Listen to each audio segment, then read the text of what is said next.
কি কৈছে মই এতিয়ালৈ একজেক্টলি চোৱা নাই প্ৰথম কথা দ্বিতীয় কথা মই বেলেগে ফোন কৰি কৈছে যে কিবা এটা আপত্তিজনক কথা কৈছে বুলি শুনিছোঁ মই শুনি লওঁ শুনি লৈ আপোনালোকক দিম ডিটেইলছ অখিল গগৈৰ পত্নীক বুঢ়ী বুলি কৈছে চাওক এইটো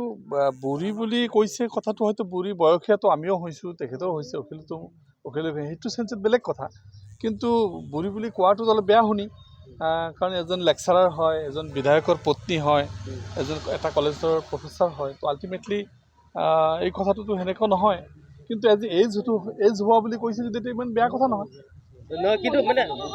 তাচিল্য কৰি পেলাই কৈছে কথাটো মই আচলতে ডিটেইলছ চোৱা নাই কিন্তু মানে মুড অফ যিটো কথাটো কোৱাৰ যিটো মুড সেইটো মই চোৱা নাই কেইবাজন মোক ফোন কৰি কৈছে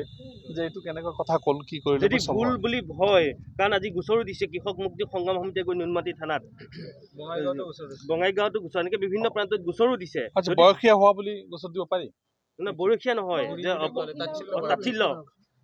আচ্ছা ঠিক আছে এইটো চাম আমি পাৰ্টিৰ মনত চাম বস্তুটো যদি আপুনি নিজেও এডভোকেট আপুনি জানিব কথাখিনি আইনৰ দৃষ্টিত এগৰাকী মহিলাক ধৰক তেনেকৈ কোৱাটো কিমান এজনী মহিলাক যদি বয়সীয়া বুলি কোৱাৰ কাৰণে যদি কেছ হ'ব পাৰে চাই ল'ব লাগিব